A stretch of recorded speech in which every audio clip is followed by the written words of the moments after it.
Welcome to Coffee with the Sarlos. I'm Kelly. And I'm Karen. We are a mother-daughter duo of mediums, medical intuitives, psychics, and energy healers offering personal sessions to clients all over the world. And this is our podcast. Coffee with the Sarlos is a platform to share the remarkable experiences of our clients and the messages that are channeled for them from the spirit world. These stories will make you laugh, some will make you cry, and some are certain to be an absolute butt-kicking with love. Our intent for this podcast is to gently and kindly challenge your beliefs, grow your empathy, and help you find pieces of your own self in each one of these individual stories. Before we jump into today's show, we have a few notes for our listeners. Karen and I have personal practices channeling for local and international clients. If the stories in these shows is something you'd like to experience, you can request your own personal session through our website, bysarlo.com. We also have gift certificates available if you wish to gift this experience to someone anywhere in the world. We have a second podcast series called Sips of Sanity. This series is your emotional and intuitive intelligence toolkit. We pick one topic every month and provide you with healthy tools for critical thinking and communication. This series airs the first week of every month. The first show is free and can be found on our website, your favorite podcast platform, or YouTube. The full series can be found on patreon.com/bysarlo. Patreon is our membership portal with a ton of monthly benefits for those of you seeking to grow your emotional and intuitive intelligence. Karen has a personal blog that explores the beauty and importance of intuitive gifts. There's a question and answer segment that addresses listeners' questions. As we mentioned, you can find the complete Sips of Sanity series here, along with handy habit trackers and great reflective questions to help you get the most from the shows. We provide you with guided journeys and music to enrich that experience, and we're running an emotionally intelligent, interactive book club. And for patrons in our top tier, each month we're putting your names into a draw for a free half-hour channeling session with Karen or myself. If you're interested in joining us, head over to patreon.com/bysarlo. Now, on to the show. Good morning, Kelly. Good morning, Karen. I'm all set to go. All right. I trust that you are if we're sitting down. Yep. So 2 names. I need a male and a female. Okay. So I've chosen Isaac for the male and Lupita as the female. Okay. So this is a couple that books an appointment, or I should say 2 people that book an appointment together, and I can see them over technology. At the very beginning of the session, she does all the talking after they just say hello to me. And then she says, we're just looking for an open session, but kind of like about us and our relationship. So I said, okay. And we had fully done consent with both of them. So I simply stepped right in and said to the spirit guides, what do you guys want to do? What do you want to say? And they said, we want to address Isaac's behavior. And I said, what about it in particular? He purposefully manipulates her. He is fully aware all of the time of what he's doing, to the degree that he sees everything as an opportunity to manipulate. Whoa. I said, Would be a fun session. Yeah. And I said, okay, and you're telling me he's aware that he's doing it, so I don't have to try and convince him like he's aware. And they went, oh, no. He plays games, and he plays games with everybody and not just Lupita. It's going to be you as well. But we want to address this at the very beginning. I can hear Joe Hurd, charge him double. Yeah. In this case, I would agree with Joe that it's going to be well worth it. So, Kelly, there's like this little part of me that's like, oh, good Lord, this is all going to be about confrontation. And the guides went, yes. We hear your thoughts. It is about confrontation. Yes. And if he's open to it, we're here to actually give tools so that he can learn about confrontation in a healthy way. This guy's all over the map. And I said, oh God, do you mean verbal abuse? And they said, yes. This is not manipulation done for the good of anybody, although I don't really understand how manipulation can be done for the good of anybody. I've manipulated you on your birthday. I thought that was good for everyone involved. There are beautiful secrets. There is herding someone in the direction of the surprise. I will fundamentally disagree with your statement. That's fantastic. My head wasn't going there, of course, because I have Isaac in front of me. Right. So when I say that, I'm glad that you did that because that's true. And I was in a dark hole with Isaac. Okay. So they ask me to begin this and to be prepared and that I have to listen to them and repeat what they say like really well today.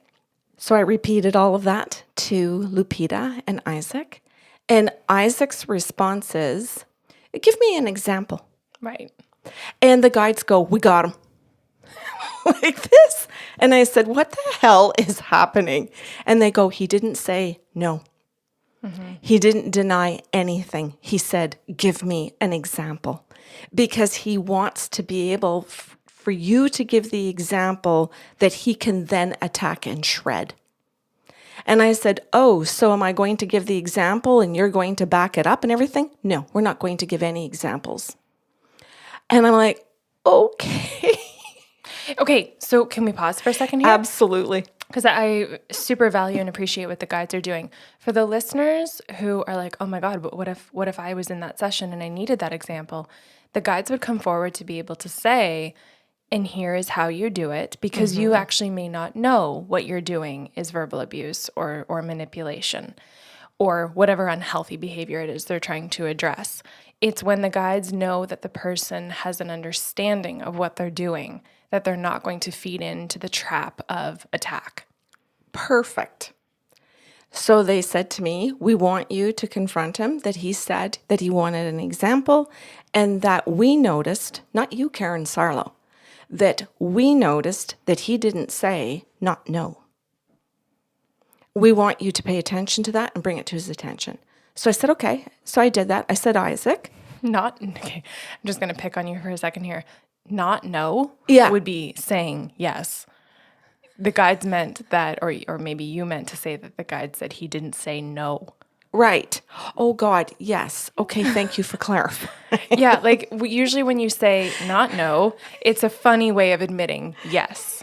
Right. There's humor and awareness, right? Yes, thank you for doing that.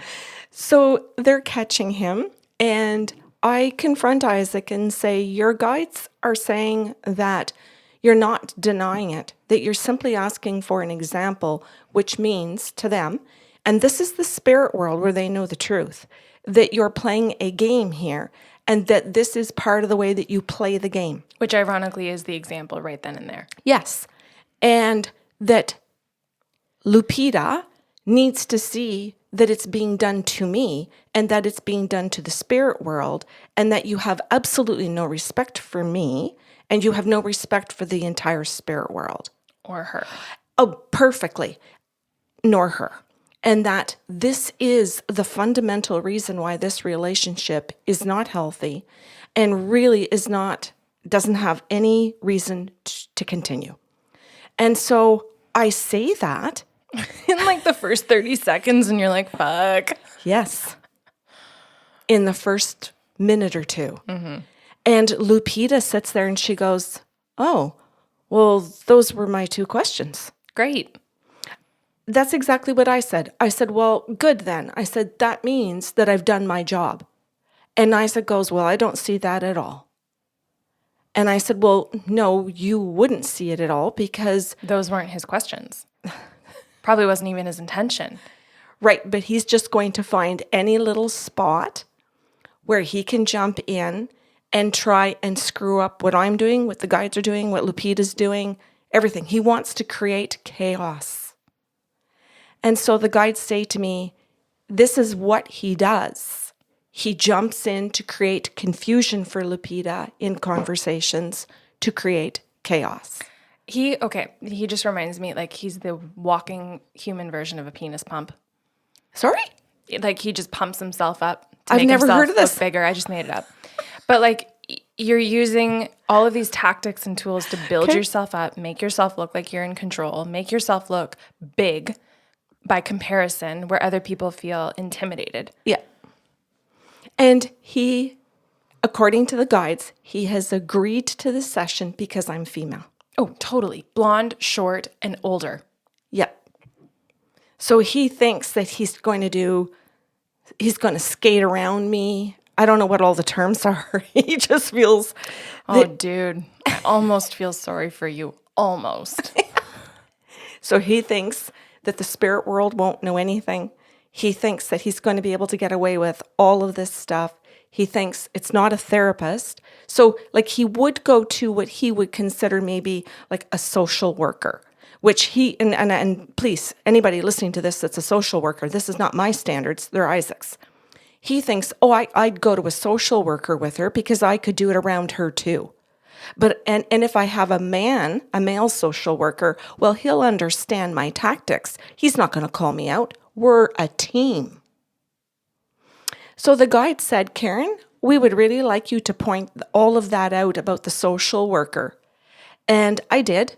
I did exactly what they said and pointed out that he would go to a male and what he would do. He would go to a female and what he would do, that he would just rip her to shreds in confusion and lies and manipulation. And Lupita looks at me and says, we've done this. Oh, yeah. And I would be willing to bet that if the professional across the table from him is unattractive, he has different tactics.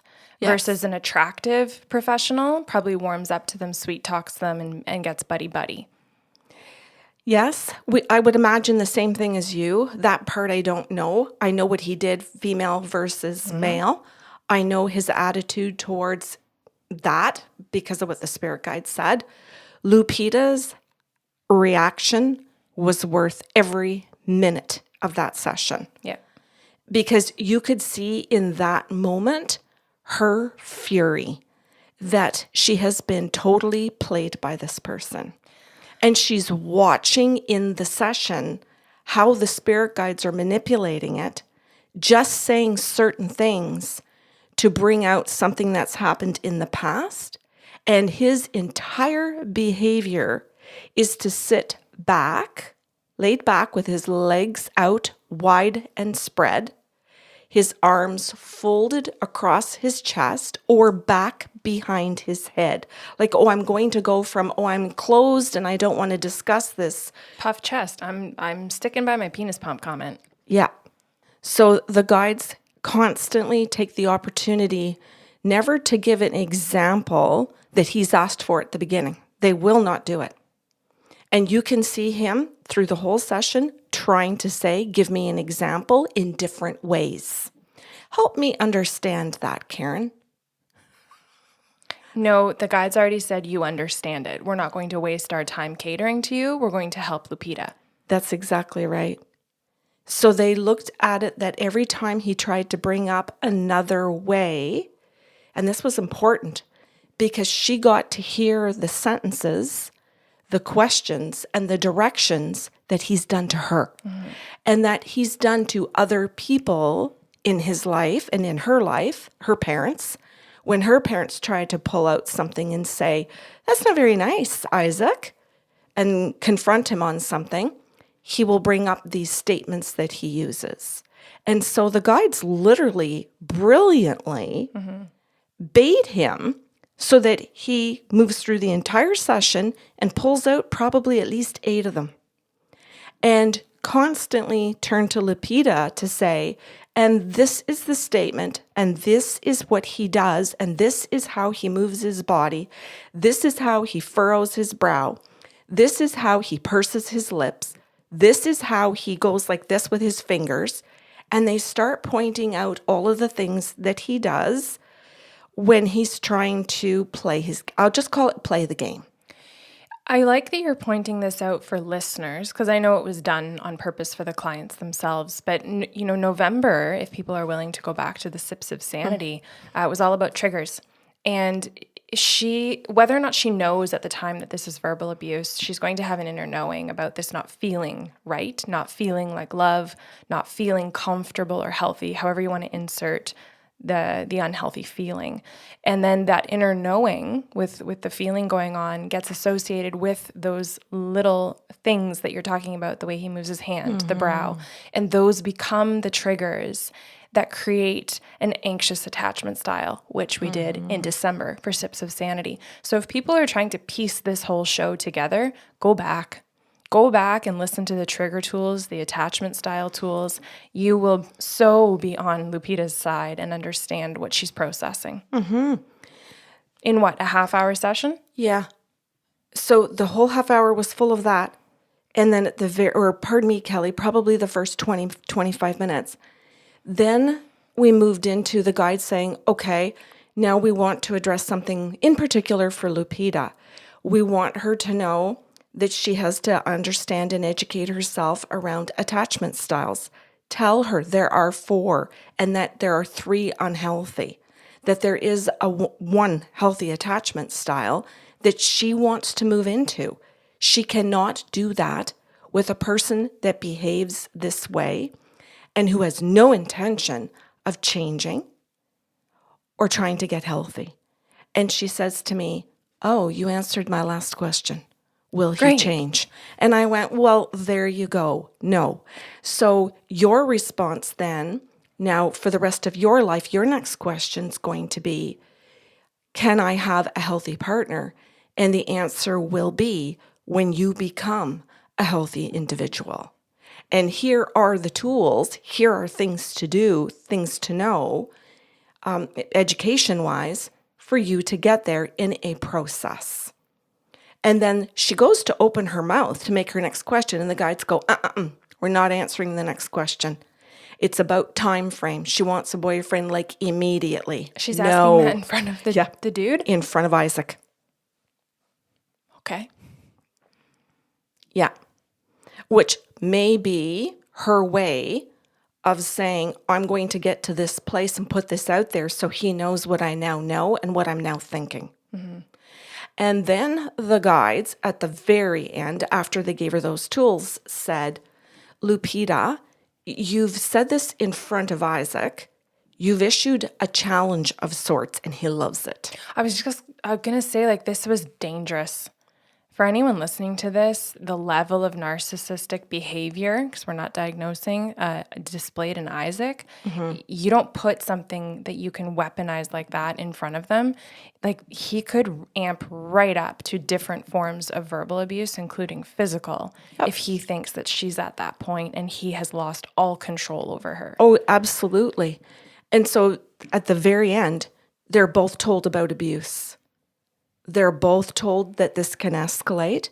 They're both told that they need to get into therapy. Separately. Yes, separately.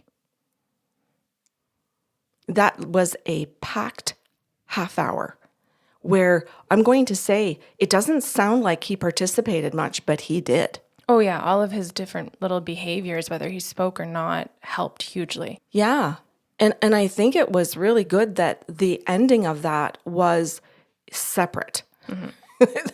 In no way did the guides try to present in any way, shape, or form an opportunity or an opening that this relationship could function, even if they both went to therapy.